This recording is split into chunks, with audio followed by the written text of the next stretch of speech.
We're live on tons of platforms because we like platform choice, but not as much as we like school choice over here at the Educational Freedom Institute. Yeah, we're going live, and we have a very special guest with us today. Of course, we have Matthew NIelsen, the co-founder of Educational Freedom Institute, and then myself, executive director of Educational Freedom Institute. But our very special guest is Eric Wearne. He's an associate professor at Kennesaw State University. Fun fact, Ben Scafferty, who's been on this show at least once or twice before already, is a professor over there at Kennesaw State as well. I believe you guys are in the same department, the Education Economics Center over there at Kennesaw. He's the director, and I work with him. Yep. All right, cool. I think, Eric, the first time we met was at a Journal of School Choice conference, or the International School Choice and Reform Conference, ISCRC. I always forget the acronym for that, but we were in a session room together, and it was good to meet you there. And actually turns out that now you are a book editor of the Journal of School Choice as well. Yep. And the reason that we have Eric on the conversation today is we have he just came out with a book, and we're going to cover you up for a second, Eric. I'm sorry, but it's called Defining Hybrid Homeschools in America, Little Platoons. It's a book that was written by Eric Wearne. So we're going to be talking a lot about hybrid homeschooling and how it has to do with the current climate in education reform right now as well. So everybody, I would like to welcome Eric Wearne. And Eric, could you just start with a little bit of background about yourself and maybe how you got interested in education policy overall, and then in particular homeschooling and hybrid homeschooling? Yeah, absolutely. Thank you so much for having me. So I did the opposite of what a lot of people who work in ed policy do, which is I grew up in DC and then left, never to return. So I went to college in Florida, and then after I graduated, I was a high school English teacher at just a plain conventional public school. I taught English and debate for a few years up here in Atlanta. After a few years of that, I went and I did my PhD studying education policy at Emory.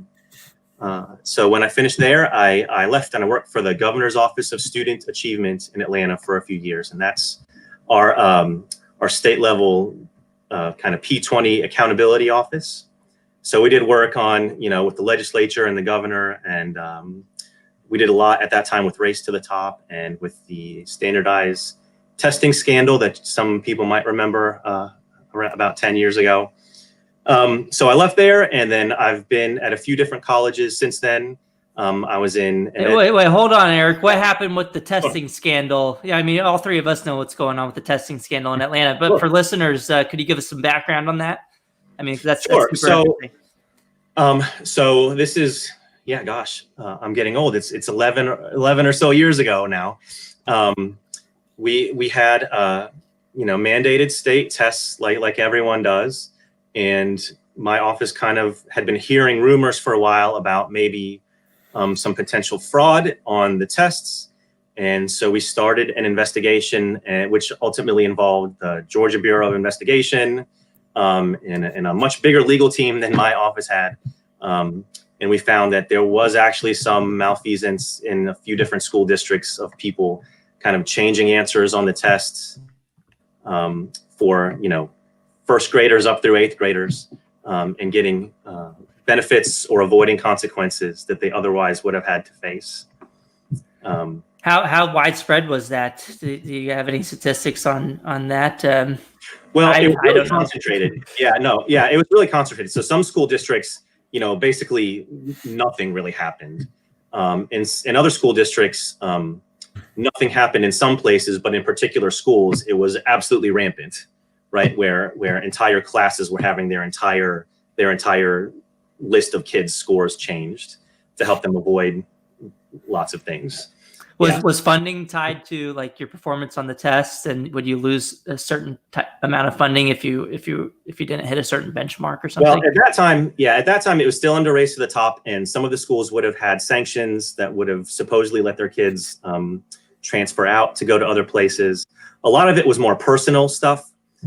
So your school system would reward you if you met certain targets, or you'd get certain other kind of lauds for getting high test scores. So it was funny, not funny. It was tragic, but it was interesting, and that the motivations and the ways that people did it were all over the place. It took a lot of different forms. Crazy. All right, let's keep going. So how did you get interest? Yeah, sorry for derailing your intro a little bit, but I wanted the listeners to know what the heck was going on in Atlanta. But your interest in what you're doing at Kennesaw right now, but then also more particularly with the homeschooling and hybrid homeschooling, and then after that, just your book is called Defining Hybrid Homeschooling, right. So might as well do that as well. Yeah. So I've always been interested in school choice. When I was an undergrad, I wasn't in an ed program. I was an English major, but I was getting certified to teach or going through that process. So I had to do some observations, and I actually was able to get myself placed in a little charter school to do my observations instead of one of the normal public schools on the list that they typically sent us to. And then just over the years, in various ways, I've worked with charter schools and private schools and different programs. But for the last 5 years or so, I think my first paper came out about 5 years ago, I've been really interested in these hybrid homeschools. And so 5 years ago, no one was really talking about these things. So I've written a series of articles on these hybrid schools. And if it's okay, I'll just get into kind of what they are and how they work, things like that. So I'd come across a couple examples of these things, and basically they're schools where the kids go to a physical building 2 or 3 days a week, and the rest of the week they study at home. So they show up a couple days a week with usually uniforms, but they have teachers who do the grades and assignments. They have classmates and desks and all these kind of things. The rest of the time they're at home. Whenever I would describe this to people 5 years ago, they would say, "Oh, that's really interesting. I think I've heard of a school like this," but it was really rare, right? Even in January of this year, it was really rare to hear about this kind of thing. So I wrote about these schools just to find out, how do these things work? And then this is really what the book is about. Who goes to them and why do they go to them, right? So the typical way these schools work is that the kids go 2 or 3 days a week, but there's a lot of variations, right? Some people put the younger kids in 2 days and the older kids 3. Some do the opposite. At some schools, they go 1 day a week and they're home for 4. Some schools, they go for 4, but only half of the day. So it's all gray area, right? So a lot of the audience is probably saying, well, that sounds a lot like a homeschool co-op, right? And it is kind of like that. The distinction that I try to make is that these are a little bit more formalized versions of that, right? So a homeschool co-op, you might go for one class, you might go, just for 1 hour a week or something like that. At these hybrid schools that I'm talking about, the kids are actually enrolled students of the schools. And they're kind of more structured institutions. So I found that the more I kind of started looking for these schools, the more of them I found, right? So it started snowballing, right? So I started by word of mouth hearing about schools here and there. There are several big networks. The oldest network is called they changed their name. They're now called the that's the old name. The real name now is the University Model Schools International, which is from Texas, Corey, and they works, right? So they've got, they're by far the biggest, and they've been around since the early 90s, right? But there's a couple others. There's a Catholic version, Regina Chaley Schools. There's a few other networks out there. But then there are also a lot of independent schools. So I've done over the past few years a couple of different surveys to find out who go. First of all, how do these schools work, which I've kind of talked about, and then who goes to them, right? Are these people private school families who are leaving the private schools? Are they homeschoolers? What are they? So 1 second, Eric. Formally, would this be what like legal definition does this fall under? Is it regulated as a private school? Is it regulated as homeschooling? Both? Does it depend on the place? How does that work? Yeah, I'm actually working on a paper right now about that exact topic. But what I found anecdotally so far is that it's all over the place.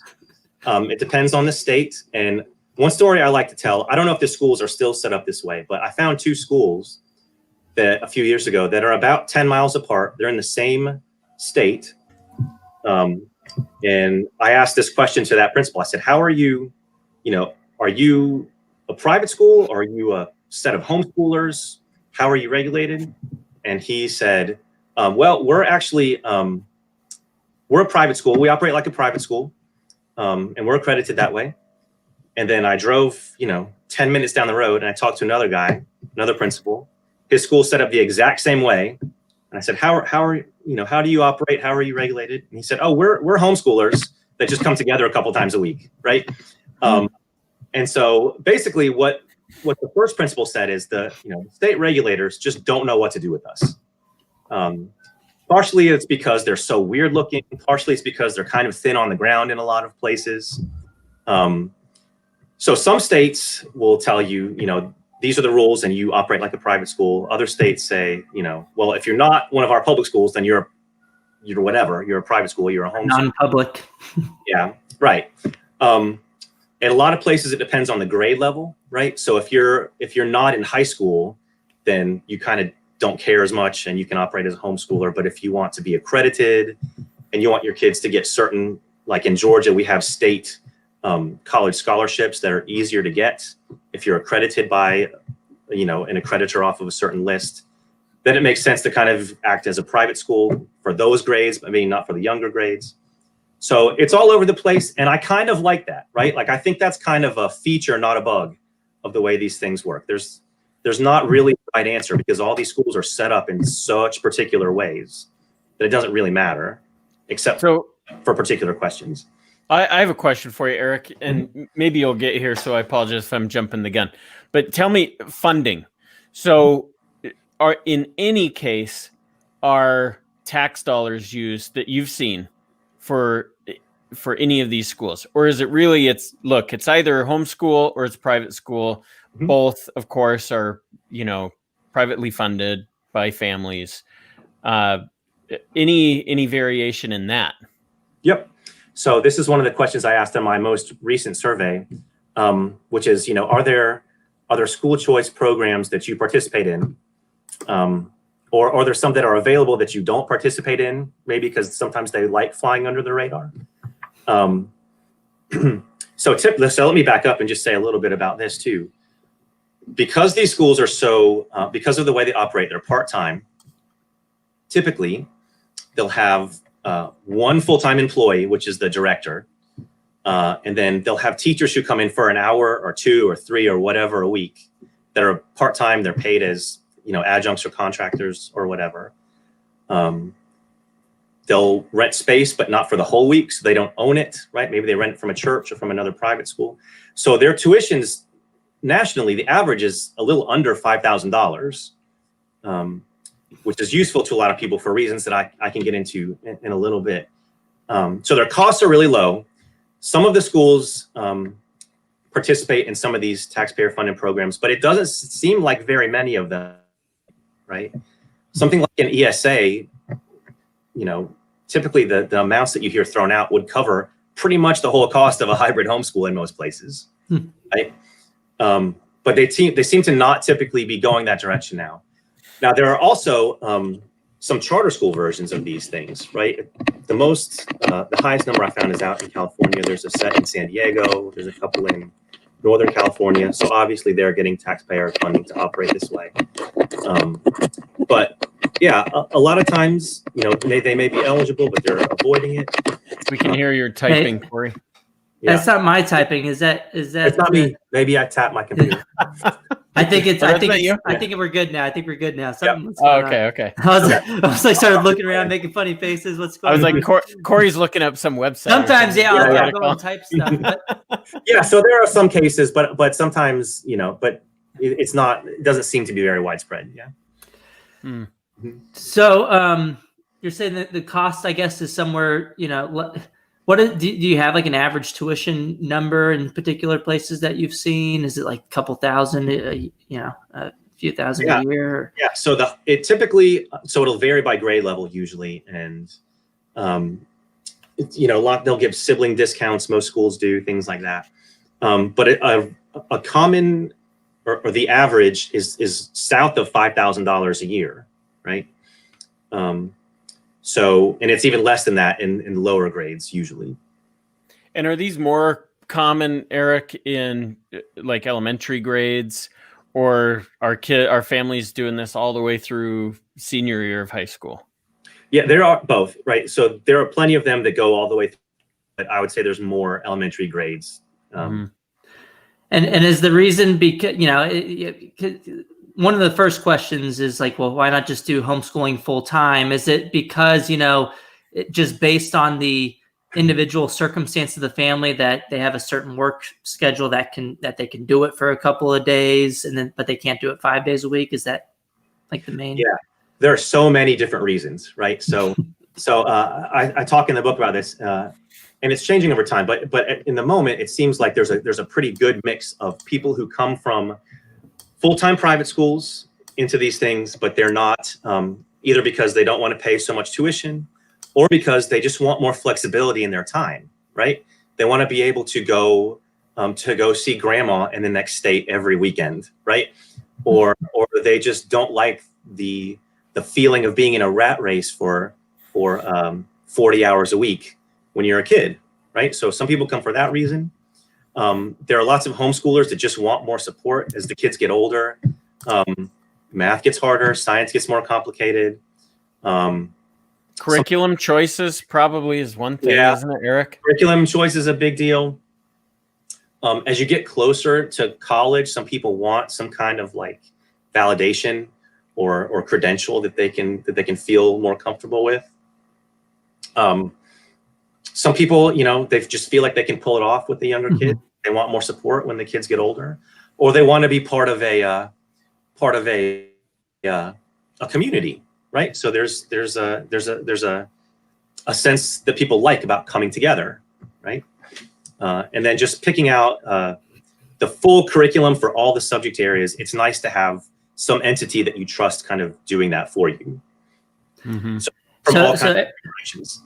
So Eric, a lot of the, in the homeschooling debate, a lot of people, one of the first things that they'll say is homeschooling sounds great and all for a very small subset of families, but homeschooling is not for everyone. Do you agree, disagree? What's your take on that kind of logic that people have when it comes to the homeschooling debate?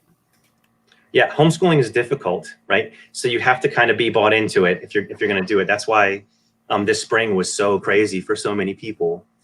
The good news, I feel like, out of this spring is more people realize, I can kind of handle this than you might have expected, right? But yeah, I think more people can do it than think they can do it, right? And certainly if you've got, your curriculum and your assignments and your grading are being handled by, an outside entity that the family kind of trusts. And, I think a really important aspect of these schools that even school choice advocates sometimes overlook is just the community aspect, right? Of coming together as a group and kind of having support from people around you to be able to pull this kind of thing off. So you wrote an article in the Federalist called Coronavirus School Closures Show the Value of Hybrid Homeschools. What's your main thesis behind that argument, and how does this really relate to COVID-19 and school closures? Yeah, well, the funny thing is, like I said earlier, when I would talk about these kind of schools a few years ago, people would say, that's interesting. I would like to see something like that. And then suddenly this spring, everything fell apart. And this fall, people are trying out all kinds of different stuff that looks like what I've been talking about. But in the spring, I heard from a couple of school leaders who would say, our state shut down in March and people had a lot of trouble. But at our school, we really didn't miss much of a beat. And the reason is the teachers and the students and the parents were all sort of used to kind of handling a lot of things on their own, right? So if you're at a hybrid homeschool, a lot of times what will happen is your teacher will post, your lesson plans for the week on Monday, and you just know what you have to accomplish and what you're going to work on the class days. But on the home days, you kind of work through it on your own.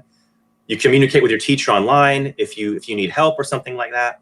So these schools had been doing that for forever. So when they shut down in March, it was annoying to not be able to go in, on the class days, but they had kind of some practice in how to work on their own at their own pace, work with their siblings. I have a bunch of kids at my house that are used to kind of like avoiding each other or whatever as they work. So a lot of these hybrid families had been used to it.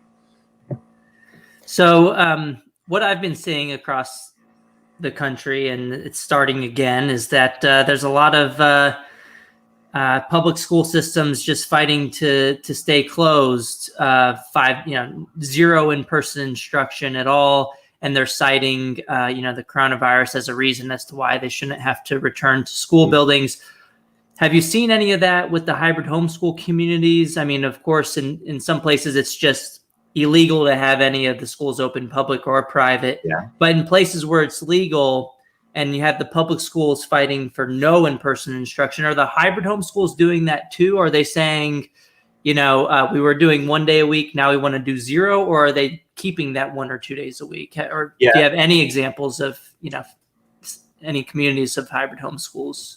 Yeah, I'm sure people could come up with counterexamples of this, but the ones that I've come across are, first of all, they're already kind of cut down on, physical time together because they're only there 2 or 3 days a week. Mm-hmm. That's already been cut. And they're doing things like, some of them are requiring masks, some are not, some are, giving you the option. They're kind of spacing out physically on the days that they're there. But otherwise, for the most part, I don't see hybrid schools saying, you know what, we're just going to stay home. What they're saying is we're gonna be a little more careful. If you feel a little bit sick, just stay home. Mm-hmm. Mm-hmm. And because in that scenario, it's not really a hybrid homeschool anymore. It's just full on homeschooling or virtual learning with the provider. I will say one difference with a lot of these schools is with a lot of the conventional schools that you'll see them doing online school, they have the kids kind of tied to a computer screen for 8 hours a day with 10-minute breaks or whatever built in. The hybrid schools don't really work like that. On the home days, they'll give you, your work to do, or they'll say, some of them will say, here's what you're talking about this week. Your parents need to come up with some kind of enrichment for that. But they're not having the kids kind of glued to a computer screen all day long. Mm-hmm. Mm-hmm. That's interesting. And I know it's hard to get real-time data on this, so I don't expect you to answer affirmatively here, but I'll ask it anyway. Do you know, Eric, is there an uptick in hybrid homeschooling since March, essentially? Are they growing? Again, I know it's probably really difficult to get that kind of data that fast, but what are you seeing? Yeah, well, you're in luck because you guys are anticipating more of my current survey that just closed. So I haven't made it all the way through the data yet.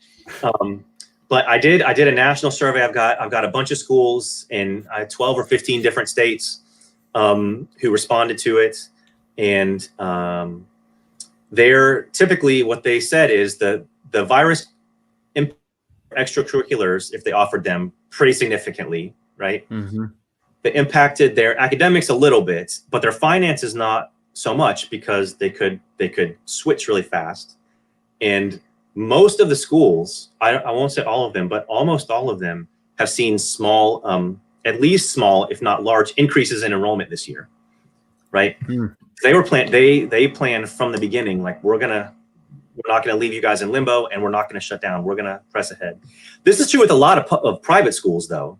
It was funny in my county here in Georgia, within about 5 hours of each other, the huge public school system shut down, or they said they were going to do online to start the school year. And the Catholic schools in the archdiocese here said, we're all open. Nice. I think hybrids as private, they're mostly private schools and they're mostly religious schools of one kind or another, but they basically said, we're going to stay open. Well, with that, we've seen some governments closing down private school competition after the public schools close, mm-hmm. after seeing enrollments dropping in the public schools. And we've seen in places like Massachusetts and Colorado where pandemic pods have been getting additional regulations.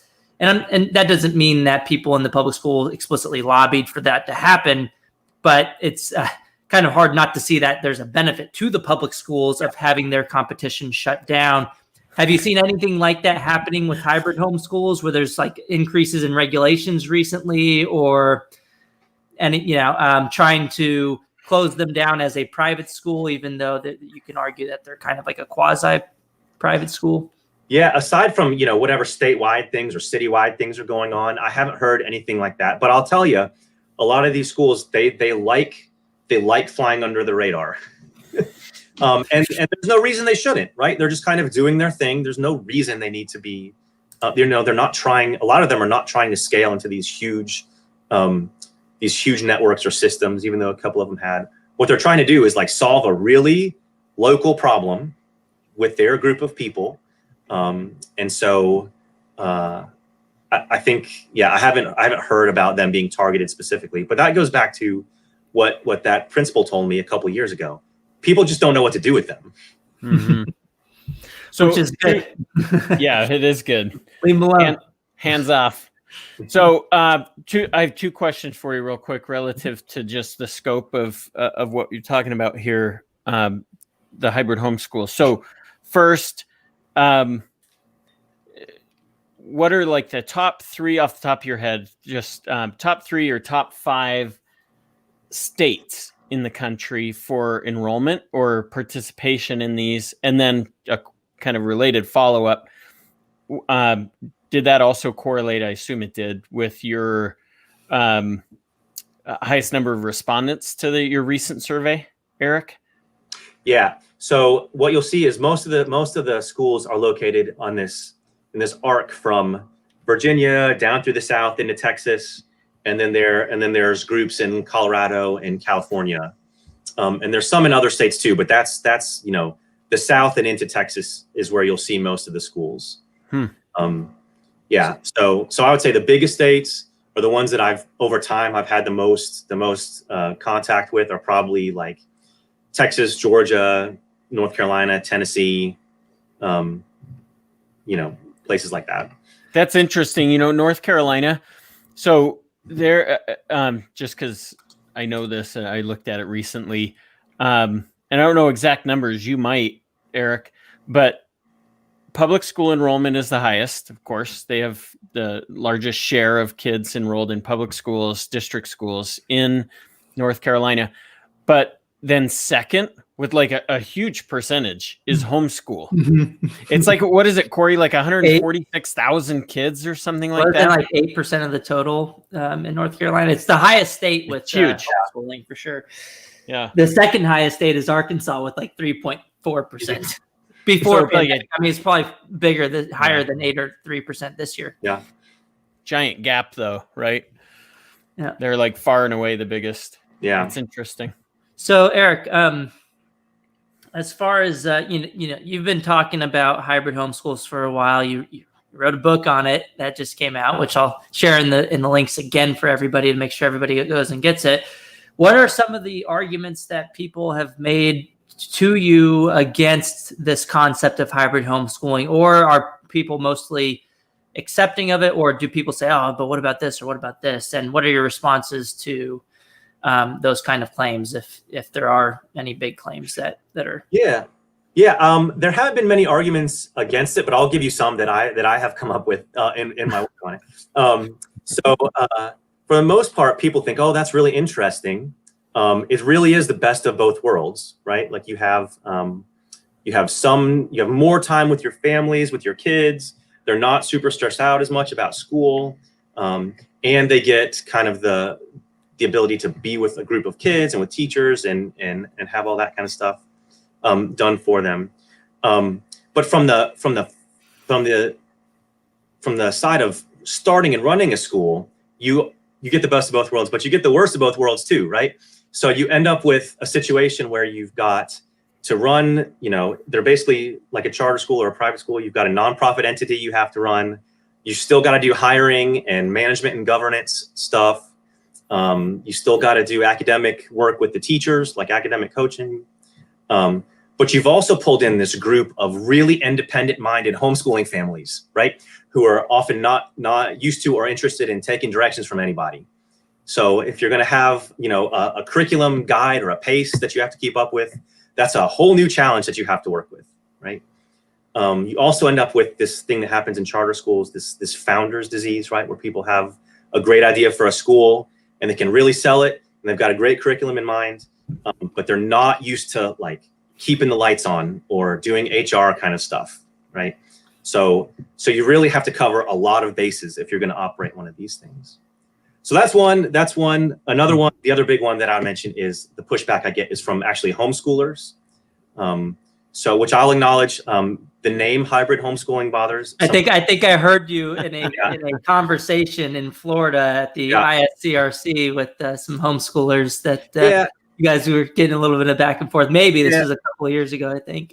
Yeah, and I take the point. The point is that homeschoolers will make is, well, if teachers are giving assignments and doing the grades and running the classes, that's not homeschooling. Homeschooling is the parents running the show for the kids, which I understand. Hybrid homeschooling is kind of a term of art, but I think people understand the point, right? Like it's not against the concept itself. It's more about labels and what people want to call it. Right. And I argue in the book that, maybe the term hybrid schools would work 10 or 15 years ago. When people said hybrid schools, it kind of meant something like online schooling. Mm-hmm. So hybrid schools may come back, except this coronavirus has remuddied the waters on that because public schools are doing that now. Are those hybrid homeschools too? Yeah. So I don't know, but a lot of these hybrid homeschool families see themselves as homeschoolers, right? And a lot of them are past homeschoolers. And they really have the heart of homeschoolers. They don't want their kids at school 35 or 40 hours a week. They want to work with them at home. And so they call themselves homeschoolers. So I think it's fair. I think the term is still fair. But that's, I think the structure is different from what the public schools are doing too, right? I think most public schools doing the remote learning, they're kind of trying to replicate what they would have been doing with the full-time 5 days a week and just having kids on Zoom all day, and it's it's been a disaster in so many places. It seems to be different, just structurally. So I'll just say so. A lot of families are in a similar position as my family, where for 4 hours, it was like 4 hours this morning, I had my son in my office with me, a second grader, working on math and, going through writing and reading and stuff like that. And we're all kind of, we've said this before, like, I think when we had Carrie McDonald on, our title was, we're all homeschoolers now, right? It's like, that's where we are. But it's interesting how quickly we get it done.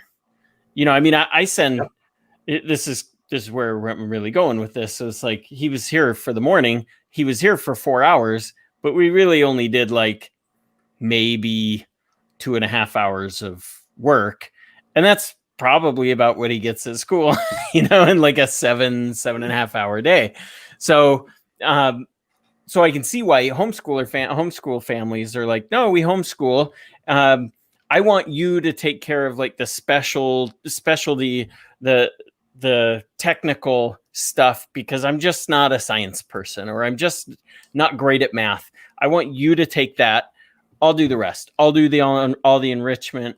We'll go to the museum. We'll build things. We'll watch a documentary. We'll do whatever. We'll fill in the gaps, right? And so I can see how, you really literally can get done the same amount of work in about a third of the time, maybe half the time at most.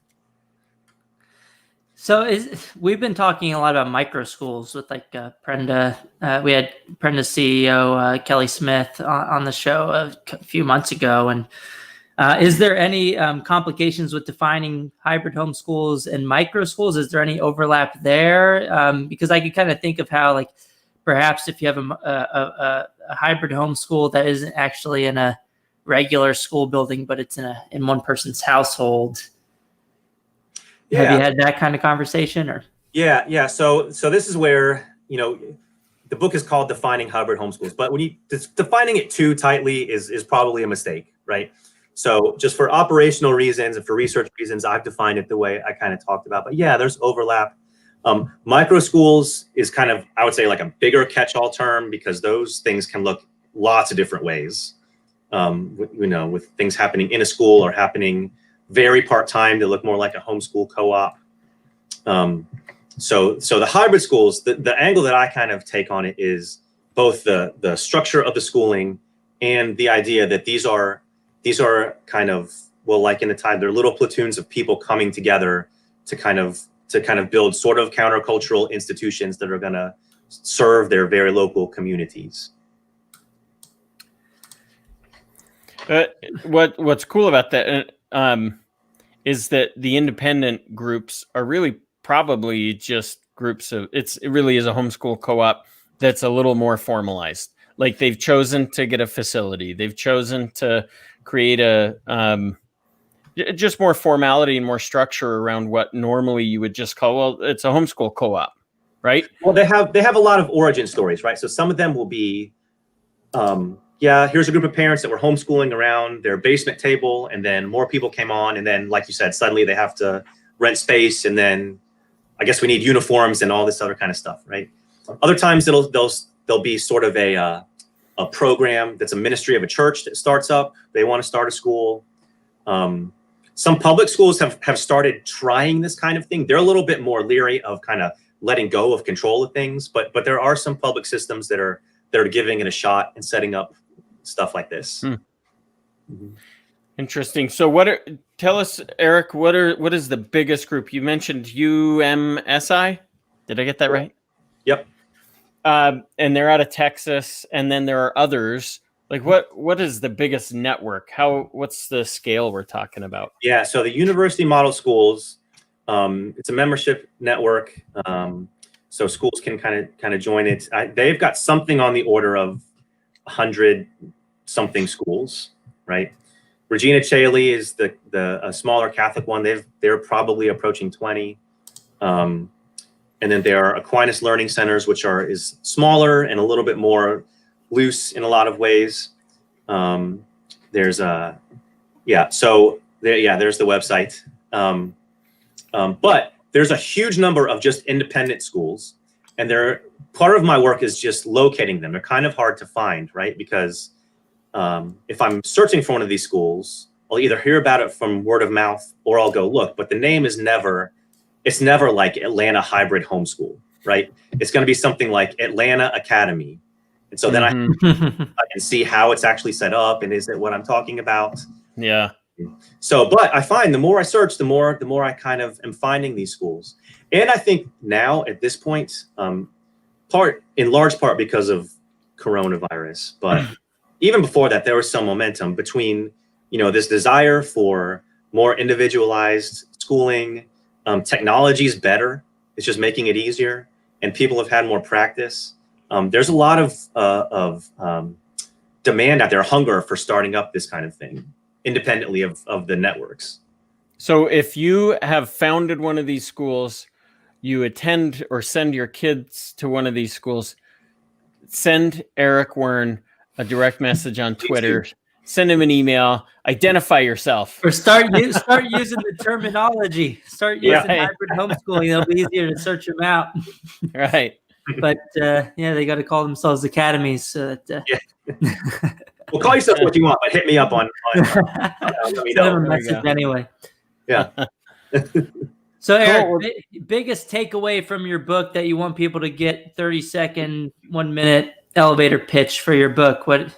What's the last thing you want to leave people with? Of course, obviously buy the book, and I'll put the link in there again. But what's your big takeaway? Yeah, that's a good one. But the big takeaway is a huge value in this school this type of school is the gap that it fills, right? So typically, there are two ways people can access choice. One is to either attend a really low performing school, and if you do that, then you'll get state and local choice programs directed to you, or people open charter schools in your area. So that's one way. Or just be really rich, and so you can move to a district that you like, or stroke off a tuition check for your kids, right? So who gets left out of that is this big group in the middle that doesn't qualify for state or local programs. There's no charter schools around them. They can't afford to write the big checks, and their kids go to probably okay schools, but they're maybe not serving them as well as they want them to. So what we're finding is this broad middle class. It's not the middle of the income distribution necessarily. They're wealthier than that, but it's not the top 1% either, who are starting up and running these schools, right? So you have a group of people who come together and they can start these schools. They have the capacity to do it in groups, and the price point of $5,000 or less puts it in reach of a lot more people. So I think if you're interested in school choice, you can't leave out this gigantic group in the middle and just assume that they're okay, right? Because I know there's a lot of research that a lot of these suburban schools are fine, but they're only fine, right? Or their political indoctrination factor. And if you want a curriculum out, right, then your choices are to move to a place you might not want to move or get rich again, right? So another option that these schools represent is kind of a way that you can come together, that it's a really healthy, I think, example of civil society in America kind of reasserting itself and starting these small local groups that are just purpose-built to educate smaller groups of kids. Absolutely. Good closing and elevator pitch on your book. Again, for everyone here, I'm gonna put this over your face really quickly, Eric. Sorry. Sure.